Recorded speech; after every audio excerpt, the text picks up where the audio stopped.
Chennai வடபழனியில் video call பேசிய போது 4வது மாடியில் இருந்து கால் தவறி கீழே விழுந்து 13 வயது சிறுவன் பிரஜன் சம்பவ இடத்திலேயே உயிரிழந்த சம்பவம் சோகத்தை ஏற்படுத்தியுள்ளது.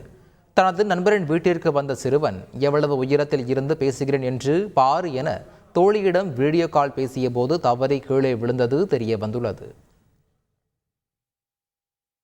எலக்ட்ரிக் பூச்சிக்கொல்லி இயந்திரத்தினை உடைத்த போது எதிர்பாராத விதமாக வெடித்து சிதறியதில் வியாபாரி ஒருவர் பரிதாபமாக உயிரிழந்தார். கரூர் மாவட்டம் கடவூர் பகுதியைச் சேர்ந்த கிருஷ்ணமூர்த்தி என்பவர் பழைய பிளாஸ்டிக் மற்றும் இரும்பு பொருட்களை சேகரித்து மொத்தமாக விற்பனை செய்து வந்துள்ளார். வழக்கம் போல் பழைய பொருட்களை தரம் பிரிக்கும் பணியில் ஈடுபட்டிருந்த கிருஷ்ணமூர்த்தி எலக்ட்ரிக் பூச்சிக்கொல்லி இயந்திரத்தினை பிரித்து உடைத்துள்ளார். அப்போது எதிர்பாராத விதமாக இயந்திரம் வெடித்ததில் கிருஷ்ணமூர்த்தி உடல் சிதறி உயிரிழந்தார். நிகழ்விடத்திற்கு விரைந்த போலீசார் இயந்திரம் வெடித்தது குறித்து விசாரணை மேற்கொண்டுள்ளனர். காங்கிரஸ் பெண் கவுன்சிலரின் கணவர் வெட்டி கொலை செய்யப்பட்ட விவகாரத்தில் காவல் நிலையத்தை முற்றுகையிட்டு போராட்டம் நடத்தியதால் பரபரப்பு ஏற்பட்டது.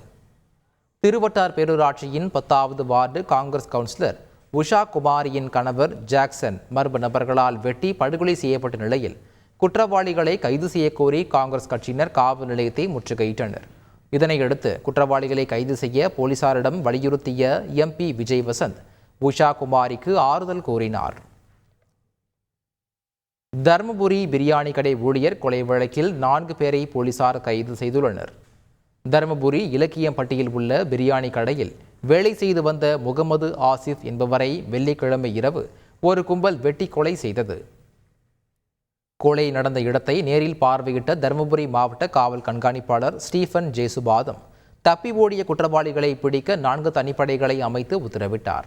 இதையடுத்து சேலம் மாவட்டம் செட்டிப்பட்டி கிராமத்தைச் சேர்ந்த ஜனரஞ்சன், ஜன அம்ச பிரியன், கௌதம் ஆகிய மூவரையும் தருமபுரி மாவட்டம் சிவாடி கிராமத்தைச் சேர்ந்த பரிதி வளவன் ஆகிய 4 பேரையும் தனிப்படை போலீசார் கைது செய்தனர்.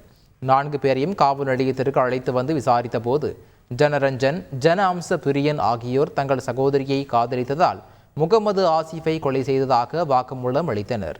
அவர்களுக்கு வேறு ஏதும் தொடர்பு உள்ளதா என போலீசார் தீவிர விசாரணை மேற்கொண்டு வருகின்றனர். செய்திகளை உடனுக்குடன் தெரிந்து கொள்ள உடனே சப்ஸ்கிரைப் பண்ணுங்க.